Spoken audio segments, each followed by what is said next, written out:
Hey there, sixth graders. We have been spending a lot of time calculating percents of numbers. And today we're going to take a look at how we can figure out some other pieces of information, like figuring out that what percent of 50 is 10. So figuring out what percentage 10 is of 50. Now, in the past, what we've done is we've said, hey, what is 20% of 50? And we would figure out that it is 10. So now we're going to find a new missing piece of information. And the key to, or one of the strategies to being able to do this with relative ease is using what we call the percent proportion. Now, the percent proportion is a fancy way to say that, hey, we're going to use some equivalent fractions and we're going to use what we know about percentages. So again, a proportion states that two fractions are equal, and we're going to study proportions in more depth in the next couple units. But for now, I need you to just take my word for it that it just means equivalent fractions. So what is the percent proportion in particular? Well, it is a statement that two fractions are equal that's dealing specifically with percents. And what the percent proportion tells us is that your percentage out of the whole thing, out of 100, is equal to your part of your whole. Now think about this in terms of just like fractions. A fraction is simply part over the whole thing, right? So if I'm saying, hey, I have 3/5 of a cake, it means I have 3 parts out of 5 total parts. So it's your part over your whole, and that's equal to the percentage out of 100, because the percentage is the portion and 100 would be out of the whole thing. Now you see that I have written is over of.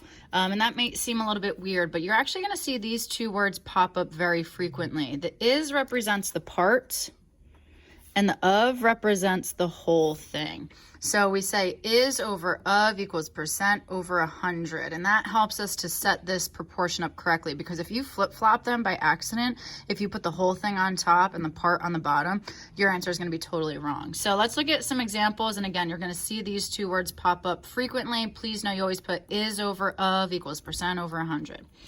So let's look at an example. What percent of 50 is 10? So 10 is a portion of 50. I want to know exactly what portion is it. So the is the part of the thing. And in this case, it's the 10.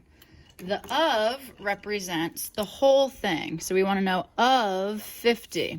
That represents the whole thing. So 10 is the part, 50 is the whole thing. And then we need to turn it into a percentage by using our equivalent fraction skills,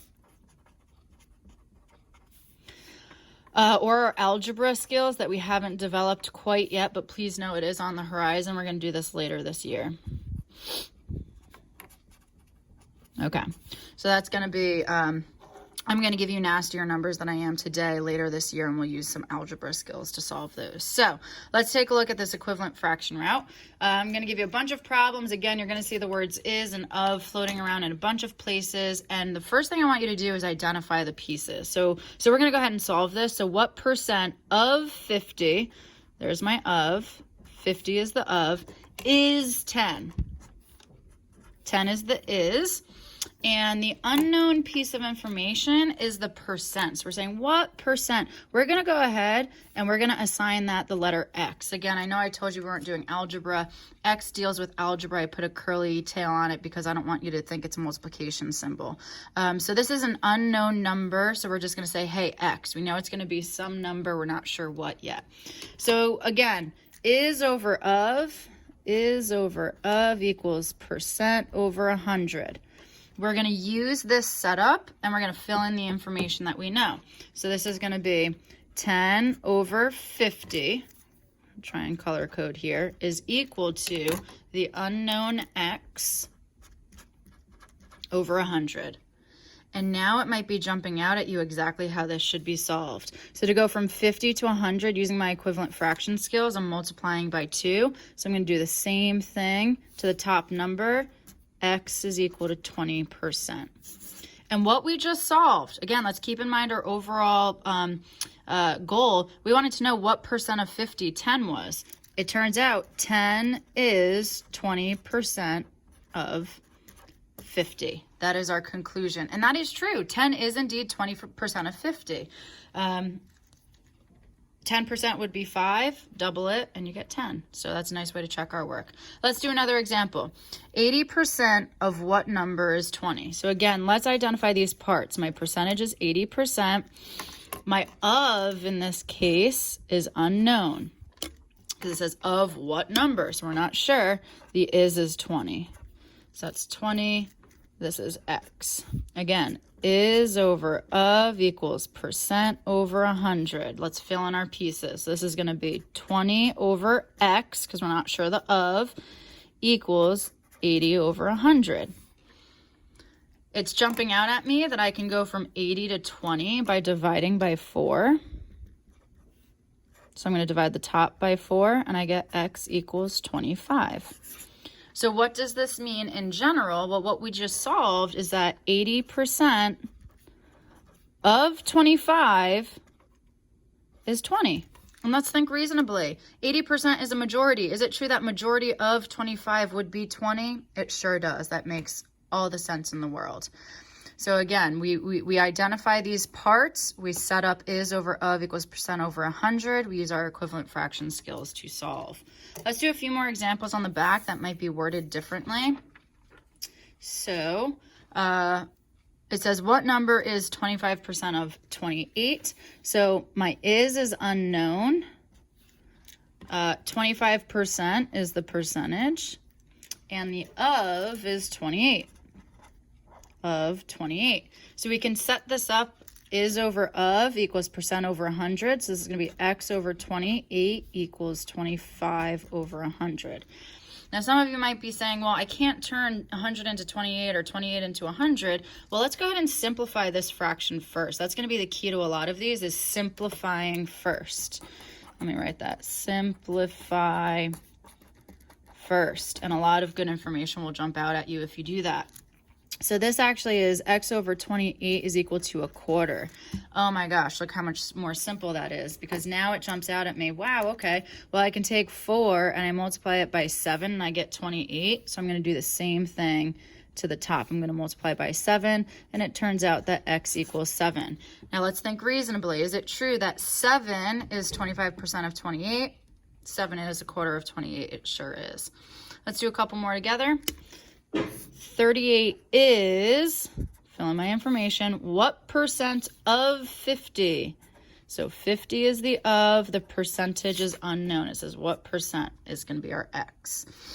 Is over of equals percent over 100. So it's going to be 38 over 50 equals percent unknown over 100. I can turn 50 into 100 really nicely by multiplying by 2. 38 times 2 is 72 is equal to x. Oops, and this is a percentage. Let's make sure we put our percent symbol in there. 38 is 72% of 50. And let's think about that.